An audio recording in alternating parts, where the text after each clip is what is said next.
Online जुड़े हैं, अगर वो लोग अपने कैमरे को ऑन कर लेंगे तो बहुत अच्छा लगेगा। सभी लोग अपने अपने कैमरे को ऑन कर लीजिए।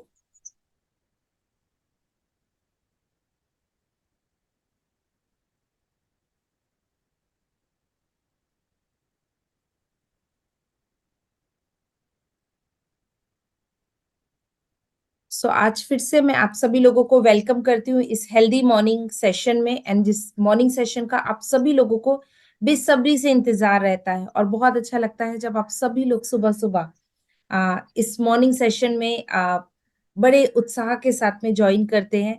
आप सभी लोग कुछ ना कुछ एक नए टॉपिक को आप लोग सीखना चाहते हैं और उसको अपनी दिन भर की दिनचर्या में आप उसका इस्तेमाल करना चाहते हैं। मैं आज बिना टाइम वेस्ट किए यहाँ पर मैं इनवाइट करना चाहूंगी डॉक्टर श्याम को। एंड जब डॉक्टर श्याम जब यहाँ पर आते हैं, आई नो आप में से बहुत सारे लोग वेट करते हैं डॉक्टर श्याम का वो स्मॉल स्मॉल टिप्स के लिए। एंड आई पर्सनली मैं भी वो टिप्स के लिए वेट करती हूँ, क्योंकि रियली दैट टिप्स वो जो भी देते हैं वो हमें एक एनर्जी बूस्टर की तरीके से हम सबके लिए काम करता है। Doctor Shyam, over to you. Thank you. नमस्कार सबको मेरी तरफ से एंड हैप्पी न्यू ईयर। आज मैंने सोचा कि मेरा पर्सनल अचीवमेंट आपको बता दूं, क्योंकि ये न्यू ईयर है। तो न्यू ईयर में हर वक्त मैं कुछ ना कुछ गोल्स बनाते हैं। तो मैंने सोचा कि इस वक्त भी मैंने यही किया। तो मैं आपको जरा शेयर करूंगा मेरा किसी हेल्थ गोल के लिए। लेकिन मैंने हेल्थ गोल कैसे बनाया? मैंने एक एक आपको पता होगा, एक इसका नाम है स्मार्ट स्मार्ट प्रिंसिपल। वो स्मार्ट प्रिंसिपल क्या होते हैं? एस एस के लिए स्पेसिफिक, एम है मेजरेबल, ए है अचीवेबल, आर है रेलेवेंट, और टी है टाइम बाउंड। तो ये स्मार्ट बहुत यूजफुल है मेरे लिए, क्योंकि मैं जब हर साल या कुछ किसी कोई काम के लिए मैं गोल रखता हूँ, ये मुझे बहुत हेल्प करते हैं। तो मैंने सोचा कि मैं आपसे शेयर करूँ कुछ कुछ गोल मेरे। तो मैंने कैसे बनाया? तो पहला है स्मार्ट का एस। एस के लिए वो बोलते उसके लिए स्पेसिफिक। स्पेसिफिक होना जरूरी है। मीनिंग, अगर मुझे हेल्थी चाहिए, मुझे गेट हेल्थी जैसे जनरल गोल्स काफी वेग होते हैं। मुझे भी समझ में नहीं आता कि गलत हेल्थ उसका मतलब क्या है, उसका तो क्या क्या है। तो इसके लिए इसके बजाय कुछ डायरेक्ट एम करो। जैसे कि मैंने बोला कि मैं रोजाना 3 to 5 सर्विंग्स फ्रूट और वेजिटेबल्स के खा लूंगा हर दिन। तो वो है स्पेसिफिक। तो मेरा गोल स्पेसिफिक है इस वक्त। तो इसे हमारा पाथ क्लियर हो जाता है। फिर दूसरे है एम के लिए, स्मार्ट का एम है मेजरेबल, ताकि आप मेजर कर सकते हैं। तो गोल मेजर कर सकते हैं, क्योंकि अगर मेजरेबल नहीं है आपको पता नहीं चलेगा इसके इसके सक्सेस के लिए। तो सिर्फ वेट लॉस करना नहीं, बल्कि मेजरेबल टारगेट सेट करो। जैसे कि मैंने सेट किया, मेरा टारगेट है अभी इस साल में मेरा आगे मेरे मेरे डॉक्टर से बात नहीं किया, लेकिन मेरा गोल है कि 10 किलो कम करो इस साल।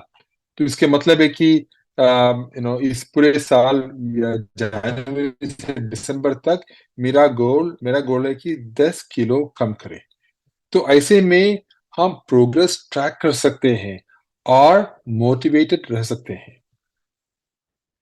फिर है उसके बाद है स्मार्ट का SMA। ए क्या है?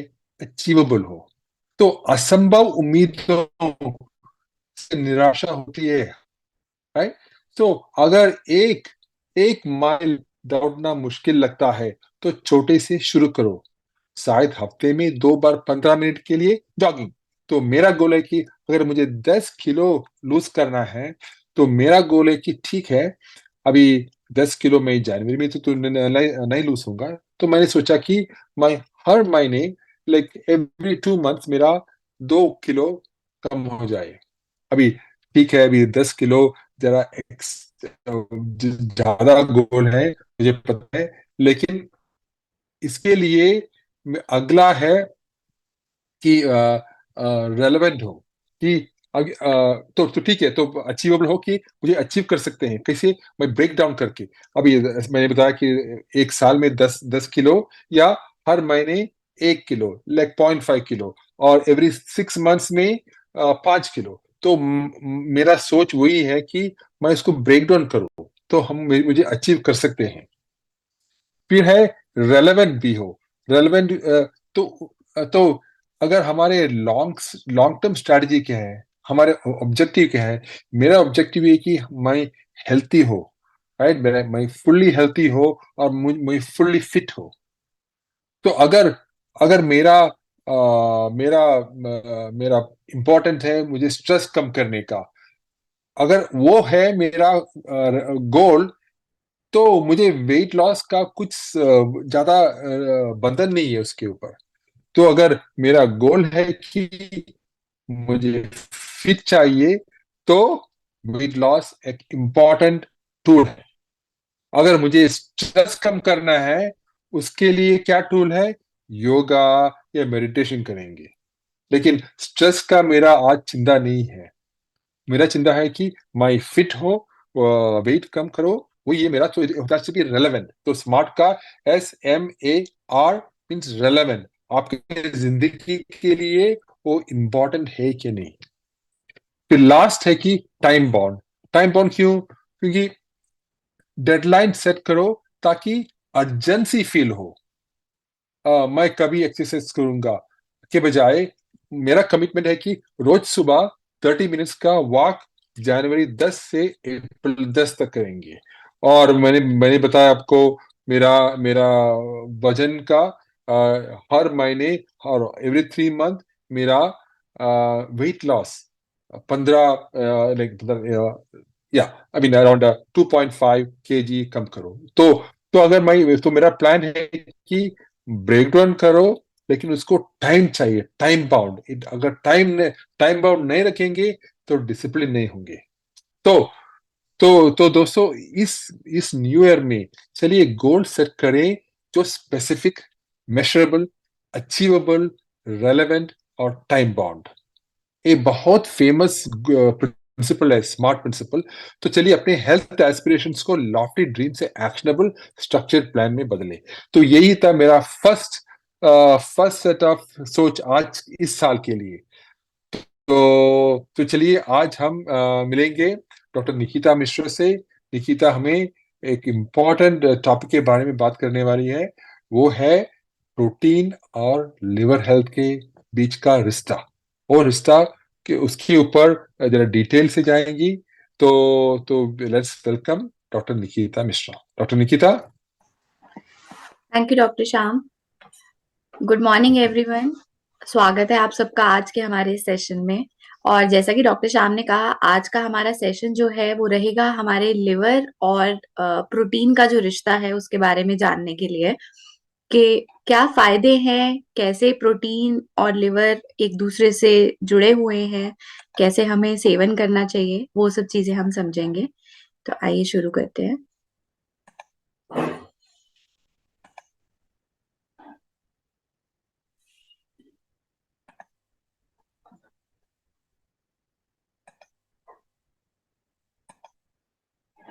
तो आज हम बात करेंगे लिवर में, पर्टिकुलरली फैटी लिवर के बारे में। फैटी लिवर क्या होता है और प्रोटीन उसके अंदर अपना कैसे रोल प्ले करता है, क्या उसका इम्पोर्टेंस है, कैसे कैसे हमें फैटी लिवर होता है, उसमें प्रोटीन का क्या रोल है, और कैसे वो ठीक करेगा या कैसे खराब करेगा, इसके बारे में जानेंगे। तो सबसे पहले तो हमें ये समझना जरूरी है कि लिवर क्यों जरूरी है, लिवर का हेल्दी होना क्यों जरूरी है। अब तक हम इतनी अपनी पूरी जर्नी में ये तो समझ चुके हैं कि लिवर जो है हमारी बॉडी का पूरा जो करता धरता है, जो भी मेटाबॉलिज्म हो रहा है, बहुत सारे हमारी बॉडी के जो फंक्शंस हैं वो कहीं ना कहीं हमारे लिवर से जुड़े हैं। चाहे वो डिटॉक्सिफिकेशन हो, डिटॉक्सिफिकेशन का मतलब है कि जो भी हमारी बॉडी के अंदर टॉक्सिन्स हैं या जो भी हार्मफुल सब्सटेंसेस हैं, चाहे वो हमारा खाना खाने के साथ पेस्टिसाइड्स के फॉर्म में आ रहे हैं, या जो भी वेस्ट प्रोडक्ट्स हैं, या कोई अल्कोहल ले रहा है, या कोई दवाइयां आप ले रहे हैं, या कोई स्टेरॉइड्स हार्मोन्स हैं, जो भी है, या कोई भी हमारे एनवायरमेंटल टॉक्सिन्स हैं, जैसे कि हमने अभी बात करी पेस्टिसाइड्स और इन सब के लिए, या हमारी बॉडी के अंदर खुद ही जो हमारे स्ट्रेस हार्मोन्स हो गए या इन्फ्लामेटरी मीडिएटर्स हो गए जैसे कि हिस्टामीन है, ये सब जो है अगर इनको हम डिटॉक्सिफाई नहीं करेंगे तो हमारी बॉडी के अंदर अलग अलग प्रकार के रिएक्शंस हो सकते हैं। जैसे कि अगर हमारा कॉर्टिसोल लेवल, अगर हम उसको क्लियर आउट नहीं करेंगे, उसको डिटॉक्सिफाई नहीं करेंगे, तो उससे क्या होगा, स्ट्रेस हार्मोन आपकी बॉडी के अंदर बढ़ जाएगा, स्ट्रेस ज्यादा होने लगेगा। हिस्टामिन है, हिस्टामिन का रोल है हमारा इन्फ्लेमेशन को लेकर, अगर वो नहीं हमारा टाइम से डिटॉक्सिफाई होगा, उसका लेवल बॉडी के अंदर नॉर्मल नहीं होगा, तो बॉडी के अंदर इन्फ्लेमेशन हो सकता है। ऐसे ही बाकी जितने भी टॉक्सिक सब्सटेंसेस हैं उनसे अलग अलग रिएक्शंस हो सकते हैं। तो लिवर का बहुत ही इंपॉर्टेंट रोल है डिटॉक्सिफिकेशन में। यही हम बात करें, उसके साथ साथ ये कोलेस्ट्रॉल को प्रोड्यूस करने में भी मदद करता है। अब कोलेस्ट्रॉल जो है पर्याप्त मात्रा में जरूरी भी है, सिर्फ अगर वो ज्यादा हो जाता है तो दिक्कत करता है, बट अगर वो नॉर्मल रेंज में रहता है तो कोलेस्ट्रॉल जो है हमारी बॉडी के लिए जरूरी है। क्यों? क्योंकि जो हमारी बॉडी में सेल मेम्ब्रेन होती है, तो उसको स्टेबलाइज करने के लिए, उसको नॉर्मल उसका स्ट्रक्चर मेंटेन करने के लिए कोलेस्ट्रॉल जो है वो बहुत जरूरी होता है। दूसरा, ये क्या करता है, जो हमारी बॉडी में सेक्स हार्मोन्स होते हैं उनका प्रिकर्सर होता है। प्रिकर्सर मतलब कि बनने के लिए एक इनिशिएशन का काम करता है। यही उसके साथ साथ ये विटामिन डी का भी प्रिकर्सर होता है। और ये जो भी हमारे माइक्रो न्यूट्रिएंट्स हैं, जैसे कि मिनरल्स हो गए, जैसे कि कॉपर है, जिंक है, मैग्नीशियम, आयरन, इन सब का स्टोर करने में मदद करता है। और इसके साथ साथ जो हमारे विटामिन हैं, जैसे विटामिन ए है, डी, ई, के, विटामिन B12, इन सबको स्टोर करने के लिए हेल्प करता है। और इसके साथ साथ हम अपने पहले के सेशन में ये भी समझ चुके हैं कि ये ब्लड, जो हमारा ब्लड शुगर का बैलेंस है उसको मेंटेन करने में भी मदद करता है। जो भी हमारा एक्सेस फैट होता है उसको ग्लाइकोजन के फॉर्म के अंदर उसको ये स्टोर करके रखता है, एक्सेस ग्लूकोज को, जो कि हमारा एक बैंक की तरह काम करता है। जब हमारा ब्लड ग्लूकोज लेवल एकदम सडन ड्रॉप होता है तो हम उसको यूज कर सकते हैं। उसके साथ साथ ये बाइल के प्रोडक्शन में हेल्प करता है। अब बाइल का प्रोडक्शन जो है ये हमें पता है कि फैट के डाइजेशन के लिए जरूरी होता है। और हमारा जो ये हमारे जो जीआई के अंदर, ये गैस्ट्रिक इंटेस्टाइन जो होता है हमारा, उसमें एंटी माइक्रोबियल का काम भी करता है। अब फैट के डाइजेशन के साथ साथ ये हमारा प्रोटीन की सिंथेसिस में भी हेल्प करता है। जो प्रोटीन बनता है हमारी बॉडी में उसमें ये हेल्प करता है। और उसके साथ साथ ये हमारा इम्यून सिस्टम को बूस्ट करने में भी हेल्प करता है, जिससे कि हमारी इम्यूनिटी डेवलप होती है और इन्फ्लेमेशन हमारी बॉडी में कम होती है। और उसके साथ साथ लिवर जो है हमारा, जो थायराइड हार्मोन जो है उसके अंदर बहुत इंपॉर्टेंट रोल प्ले करता है, क्योंकि ये क्या करता है, जो हमारा T4 होता है थायराइड, उसको ये T3 में कन्वर्ट करता है। और जो हमारा फैट होता है उसको भी ये डिटॉक्सिफाई करने में हेल्प करता है। तो ये बहुत ही इंपॉर्टेंट फंक्शंस हैं जहां पर हमारा लिवर का रोल है, और इसलिए हमारे लिवर का हेल्दी होना बहुत जरूरी है।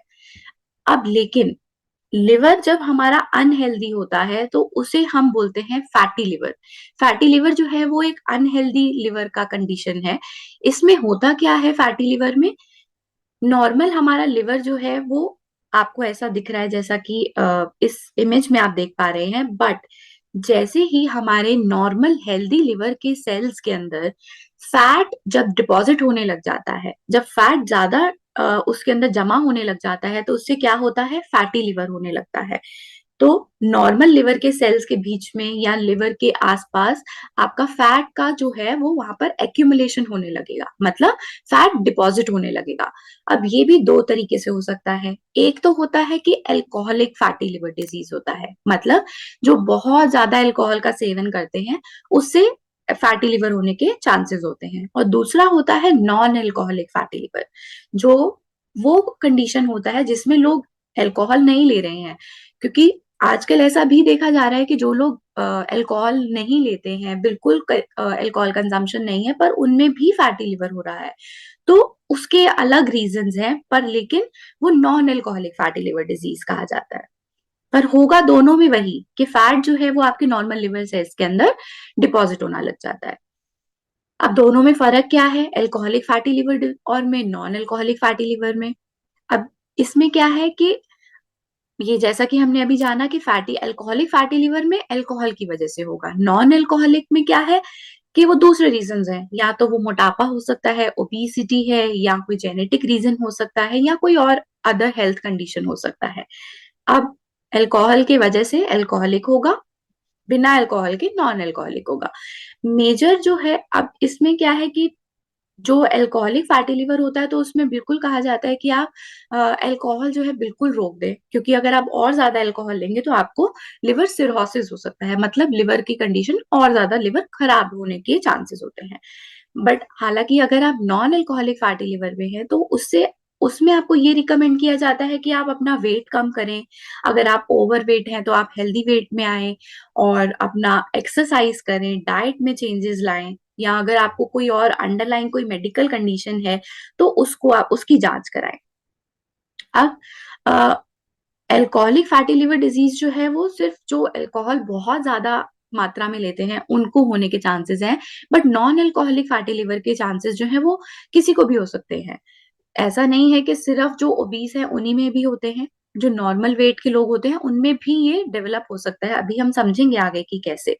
ठीक है, तो ज्यादा कॉमन हालांकि अल्कोहलिक फैटी लिवर है, बट नॉन अल्कोहलिक कॉमन नहीं है। और non alcoholic fatty liver disease जो है, जो बिना अल्कोहल के कंजम्पशन से भी फैटी लिवर होता है, तो ये हमारा डेटा जो है वो बताता है कि पूरे वर्ल्ड में बहुत मतलब ऑलमोस्ट 25% से ज्यादा जो है, काफी कॉन्टिनेंट्स के अंदर जो है इस डिजीज का प्रिवेलेंस है, मतलब बहुत ज्यादा मात्रा में लोग जो है वो non alcoholic fatty liver disease से पीड़ित है। तो अब इसके कारण क्या है, क्या रीजन है कि फैटी लिवर होता है? तो एक तो हो सकता है कि आपका वजन बहुत ज्यादा है, आप ओबीस कैटेगरी में आते हैं, तो चांसेस हैं कि आपकी बॉडी में फैट बहुत ज्यादा है, इस वजह से आपका लिवर में फैट का डिपोजिशन हो रहा है। दूसरा क्या हो सकता है कि जेनेटिक इनहेरिटेंस है। अब कई लोग हैं जो बहुत ज्यादा ओबीस कैटेगरी में नहीं है, बट लेकिन फिर भी उनको अल्कोहलिक फैटी लिवर है, तो हो सकता है कि उनके जेनेटिक्स जो है वो फैमिली में किसी को हो, या जीन में कुछ मॉडिफिकेशन है उसकी वजह से है, या किसी मेडिसिन के साइड इफेक्ट की वजह से हो सकता है। अल्कोहल एक कारण है फैटी लिवर होने का, या आपने बहुत रैपिड वेट लॉस किया है, बहुत जल्दी अगर आप वेट लॉस करते हैं तो उससे भी क्या होता है कि आपका एक्सेस बॉडी फैट गया है, बट आपका जो लिवर है वो फैटी लिवर कैटेगरी में ही है। डायबिटीज जो है उससे भी फैटी लिवर हो सकता है, या फिर आपके ब्लड के अंदर जो लिपिड लेवल है, आपका जो लिपिड प्रोफाइल है उसमें लिपिड लेवल्स अगर आपके बहुत ज्यादा बढ़ जाते हैं तो भी ये होता है। अब आपको पता कैसे चलेगा कि आपको फैटी लिवर है? तो क्या सिम्टम्स क्या है, क्या क्या रीजंस हैं जिनसे हम पता लगा सकते हैं कि फैटी लिवर है? आपको एब्डोमेन में पेन होने लगता है, ठीक है, या फिर इजीली ब्रूज हो जाता है। ब्रूज मतलब अगर आपको कोई चोट लगती है तो बहुत जल्दी आपको नील पड़ जाता है, या आपने बहुत इमीडिएटली बहुत ही जल्दी आपने बहुत ज्यादा वजन लूज किया है, उससे भी आपको फैटी लिवर होने के चांसेस है। या फिर आपको बहुत ज्यादा थकान रहती है, उससे होता है। अगर आपको यूरिन बहुत डार्क आता है, वो भी एक कारण है। आपको वॉमिट जैसा फील होता है, वो भी हो सकता है। भूख एकदम से कम हो जाती है, वो एक कारण है। बहुत सडन अगर आपकी भूख कम हो गई है तो हो सकता है कि आपको फैटी लिवर की संभावना है। पेल स्टूल्स आने लगते हैं, या फिर जॉन्डिस हो जाता है, मतलब आपको बॉडी येलो हो जाती है ज्यादा, तो उसमें क्या है कि आपके फैटी लिवर होने की संभावना है। अब अभी हमने बात करा कि ओवरवेट के बारे में, तो ओवरवेट से अगर हम बात करें तो कैसे है, ओबेसिटी और फैटी लिवर का क्या रिश्ता है, आपस में कैसे जुड़े हुए हैं, ज्यादा चांसेस, ज्यादा संभावना जो जो ओबीस लोग हैं उन्हीं में क्यों है? तो क्या होता है कि जब आप आपकी बॉडी के अंदर अ, क्या है कि ज्यादा वेट होगा, तो आप ओवर ईटिंग कर रहे हैं, या आपको डायबिटीज है, या आपको इंसुलिन रेजिस्टेंस है, ये सभी कारणों की वजह से क्या होता है, जैसा कि हमने ये पहले भी जाना है कि लेप्टिन एक हमारा हार्मोन है जो हंगर सप्रेसिंग हार्मोन होता है। उसके साथ साथ हंगर सप्रेसिंग हार्मोन कैसे काम ये करता है, तो ये क्या करता है, इसका काम होता है कि हमारा जो फैट है उसको लिवर के अंदर ये स्टोर करता है। ठीक है, तो जब हमारा एक पर्याप्त मात्रा में फैट स्टोर हो जाता है, तो ये ब्रेन को सिग्नल देता है कि अब हमारे पास इनफ फैट है, अब आप और अ, हमें खाने की जरूरत नहीं है। ठीक है, तो उससे क्या होगा, नॉर्मल लेवल रहेगा लेप्टिन का, और हमारा जो फैट का जो डिपोजिशन है वो भी नॉर्मल रहेगा। परंतु जब क्या होगा कि जब हमारा लेप्टिन जो है वो कम हो जाता है, ठीक है, लेप्टिन का जो एक्शन है वो नहीं हो रहा है, या बहुत ज्यादा लेप्टिन हमारे बॉडी में सिक्रीट होता है, तो जो फैट का हमारा डिपोजिशन है उसमें क्या होता है कि हमारे जो फ्री फैटी एसिड्स हैं वो ट्राइग्लिसराइड्स में कन्वर्ट होते हैं, और वो फिर जब एक्सेस में डिपॉजिट होने लगते हैं, तो एक हमारा क्या होने लगता है, लिवर स्टेटोसिस कंडीशन होती है। अब वो लिवर स्टेटोसिस क्या होता है कि हमारे लिवर सेल्स के अंदर फैट का डिपोजिशन होने लगता है। हालांकि ये रिवर्सिबल है कि वापस से आप उसको कन्वर्ट कर सकते हैं, अगर आप उसको आप फिजिकल एक्सरसाइज कर रहे हैं, डाइट में चेंजेस ला रहे हैं, तो ये सब रिवर्सिबल है।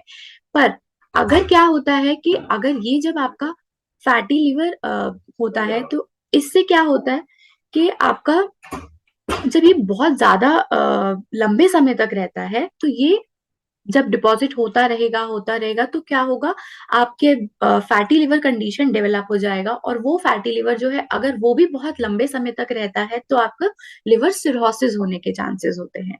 तो पूरा साइकिल जो है वो आपका ये सब हार्मोन के ऊपर रिलेटेड है, डाइट के ऊपर रिलेटेड है, और अगर डायबिटीज है उसके वजह से, हार्मोनल चेंजेस की वजह से अगर लेप्टिन हार्मोन के लेवल्स में फ्लक्चुएशन होता है, तो ये जो पूरा साइकिल है फैट डिपोजिशन का, नॉर्मल कंडीशन का, वो पूरा डिसरप्ट हो जाता है, और बॉडी के अंदर एक्सेस फैट जो है वो डिपॉजिट होने लगता है। और ये देखा गया है कि जो हमारा प्लांट बेस्ड डाइट है, एक स्टडी देखा गया, उसमें क्या किया गया, 3900 लोगों को, उन लोगों को एनरोल किया गया, और उसमें उनको अलग अलग डाइट्स दिए गए। तो उसमें ये देखा गया कि प्लांट डाइट इंडेक्स जो है उसके बेसिस पे, और healthful plant diet index and unhealthful plant diet index, इनके बेसिस पर उनको इवैल्यूएट किया गया कि उनका लिवर का जो कंडीशन है वो कैसा है। तो 3900 जो लोग थे उनमें से ये देखा गया कि 1686, मतलब 1686 लोग जो थे, उनमें non alcoholic fatty liver disease जो है वो पाई गई। तो अब उसमें क्या था, ये देखा गया कि जो लोग प्लांट बेस्ड डाइट ले रहे थे उनमें जो संभावना थी नॉन एल्कोहलिक फैटी लिवर की वो कम थी। हालांकि जो हमारा जो हेल्दी प्लांट बेस्ड डाइट ले रहे हैं उनमें संभावना कम थी, लेकिन जो हमारे अनहेल्दी डाइट ले रहे हैं उनमें, अब वो चाहे हाई फैट कंजम्पशन हो, हाई कार्बोहाइड्रेट कंजम्पशन हो, मतलब एक हेल्दी बैलेंस डाइट ना लेने की वजह से भी उनके अंदर नॉन अल्कोहलिक फैटी लिवर जो है वो पाया गया था। तो अब होता क्या है कि जब आप लो प्रोटीन डाइट लेते हैं, तो उससे क्या होता है कि हमारी बॉडी के अंदर अमाइनो एसिड्स जो हैं उनकी मात्रा जो है कम हो जाती है। तो एक थोड़ा सा हम इसके बारे में ये समझेंगे कि प्रोटीन जो है, अब हम बात कर रहे हैं कि अगर प्रोटीन क्या होता है कि हमारी बॉडी के अंदर मेटाबोलाइज होगा, ठीक है, तो अब वो मेटाबोलाइज होगा, तो जो हमारा पूरा जो फंक्शन है लिवर का, वो उसके अंदर चेंजेस आ जाते हैं अगर आपको इनफ प्रोटीन नहीं मिलता है। तो उससे क्या होता है कि अगर आपका ब्रांच चेन अमाइनो एसिड्स हैं वो कम होते हैं, तो जो हमारा गट के अंदर माइक्रोब्स होते हैं उनकी डाइवर्सिटी जो है उसके अंदर भी चेंजेस आते हैं, फर्मेंटेशन जो है उनमें चेंजेस होते हैं, और उसके वजह से क्या होता है कि जो हमारा लिवर के पेरोक्सिसोम फंक्शन है, पेरोक्सिसोम क्या है कि ये नॉर्मल सेल्स होते हैं, सेल ऑर्गेनेल्स होते हैं जो कि हमारे लिवर के मेटाबॉलिज्म में रोल प्ले करते हैं। तो उसके फंक्शन के अंदर जो है वो चेंजेस आने लगते हैं, जिसकी वजह से क्या होता है कि जो हमारा फैट ब्रेकडाउन है और जो फैट का स्टोरेज है लिवर में, जो नॉर्मल साइकिल है, वो चेंज होने लगता है। उसके चेंज होने की वजह से क्या होता है, जब हमारा फैट स्टोरेज ज्यादा होने लगेगा, फैट ब्रेकडाउन कम होने लगेगा, तो उसकी वजह से क्या होता है, फैटी लिवर या non alcoholic fatty liver disease के डेवलप होने के चांसेस बढ़ जाते हैं। तो अब प्रोटीन का क्या रोल है, अब यहाँ पर हम देखें तो प्रोटीन जो है वो क्या करेगा, हमारा लिपिड का ऑक्सीडेशन में हेल्प करेगा, बैक्टीरियल जो हमारा गट माइक्रोब बैक्टीरिया है उसका लेवल जो है डाइवर्सिटी उसको मेंटेन करेगा। अगर हम अनसैचुरेटेड या पॉली अनसैचुरेटेड फैटी एसिड्स लेते हैं तो वो भी क्या करते हैं, उनका एंटी इन्फ्लेमेटरी रिस्पॉन्स होता है, एंटी ऑक्सीडेंट होते हैं। बट हालांकि अगर हम अपने डाइट में सैचुरेटेड फैट्स या ट्रांस फैट्स लेते हैं तो वो क्या करते हैं, हमारे फैट के अंदर लिवर का जो फैट अपटेक है उसको बढ़ा देते हैं। ठीक है, तो यहाँ पर हमारा प्रोटीन का रोल जो है वो बहुत जरूरी है। अब प्रोटीन में भी दो तरीके के प्रोटीन आते हैं, एक होता है हमारा एनिमल प्रोटीन, एक होता है हमारा प्लांट प्रोटीन। तो अब प्रोटीन जो है उसका मेटाबॉलिज्म कहाँ पर होगा, लिवर में होगा, तो लिवर बहुत इंपॉर्टेंट रोल प्ले करेगा।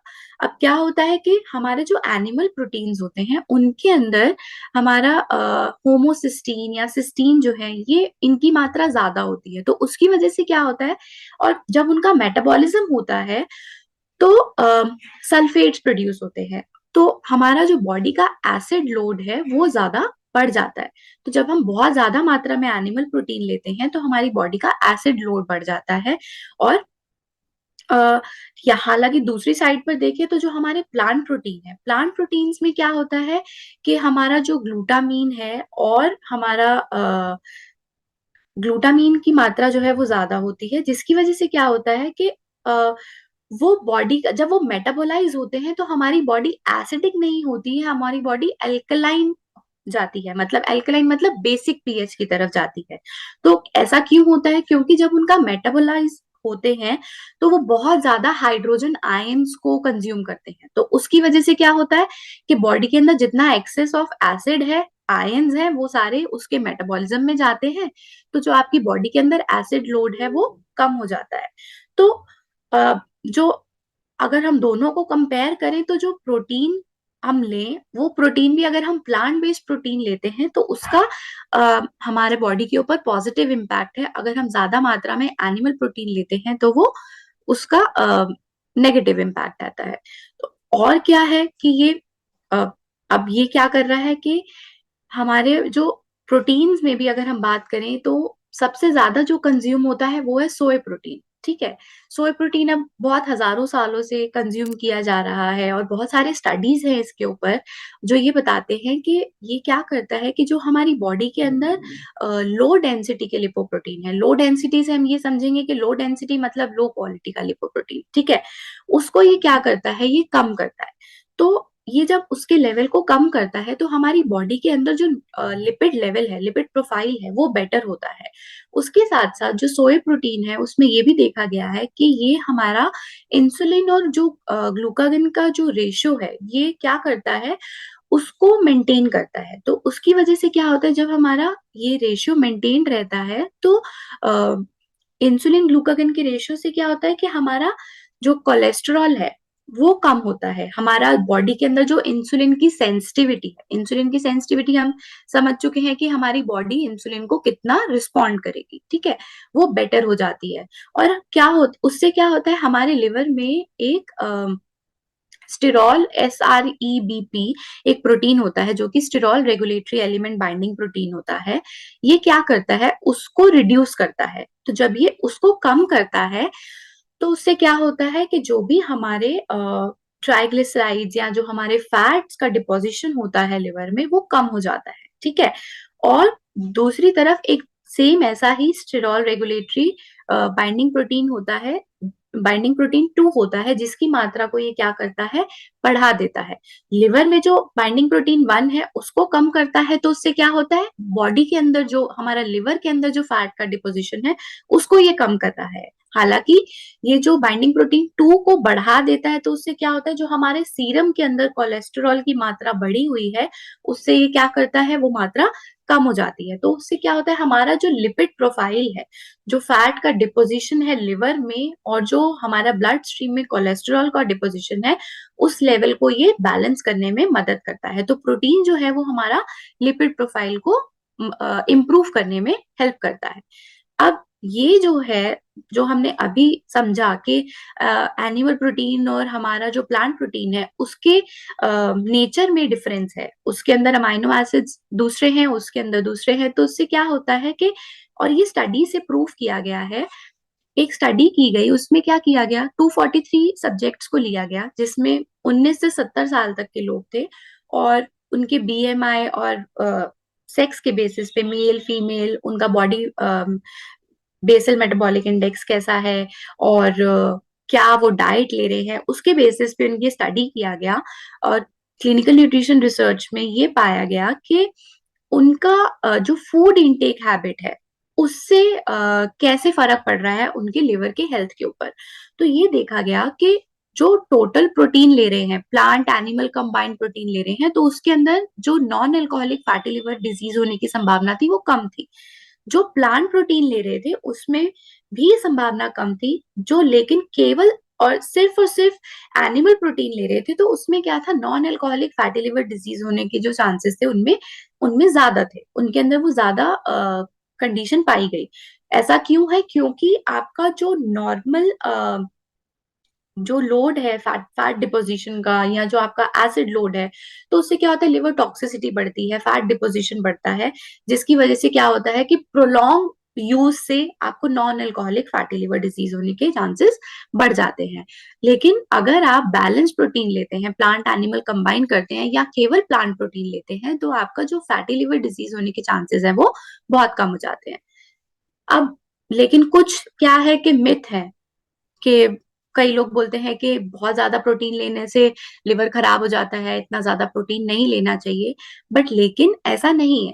अगर आप पर्याप्त मात्रा में या थोड़ा सा ज्यादा प्रोटीन भी अगर आप ले रहे हैं, तो वो आपको हेल्दी लिवर देगा, आपको लिवर को कोई नुकसान नहीं पहुंचाता है। लिवर के फंक्शन के लिए प्रोटीन जो है वो जरूरी है, ठीक है, क्योंकि वो लिवर के नॉर्मल फंक्शन के साथ साथ उसके रिपेयर में भी हेल्प करता है।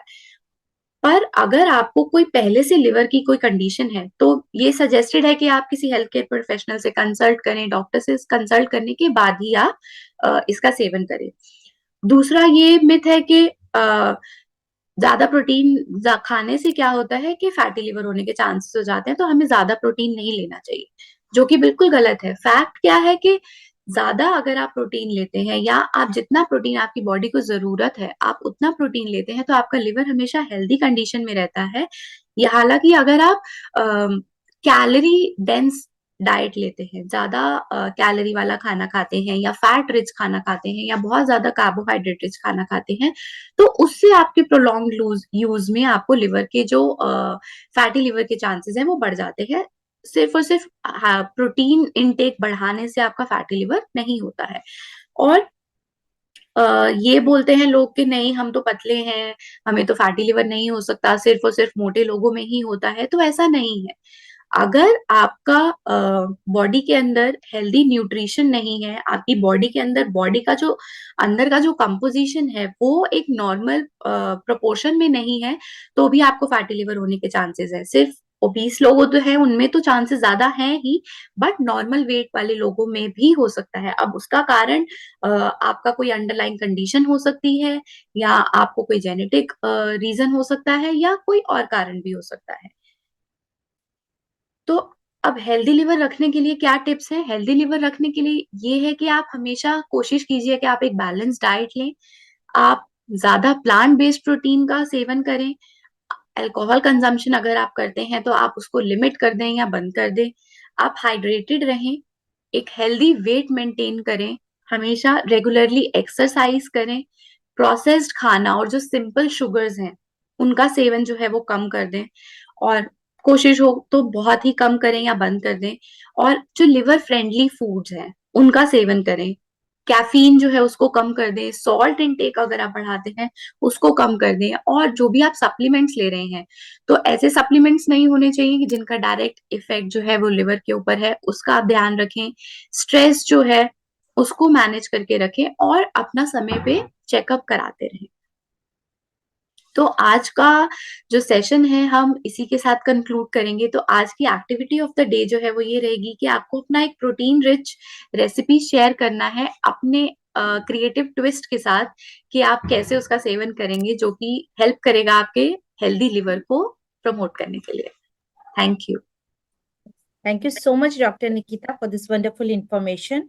आज डॉक्टर निकिता ने बहुत ही बढ़िया तरीके से हमें, जो आई थिंक सो हमें से बहुत सारे लोग इन सारी चीजों के लिए कंफ्यूज रहते हैं कि व्हाट इज फैटी लिवर, क्या ये खाने से ऐसा होगा, क्या ऐसा करने से ऐसा होगा। लेकिन आज जो डॉक्टर निकिता ने बहुत ही सिंपल तरीके से हम सबको बहुत ही बढ़िया इंफॉर्मेशन दिया, एंड आई थिंक सो इसके बाद भी जो हम सबके कुछ कुछ जो छोटे छोटे से जो मिथ्स थे, वो सारे के सारे मिथ्स आज के सेशंस में हमारे दूर हो गए हैं। तो चलिए अब हम लोग आगे बढ़ते हैं हमारे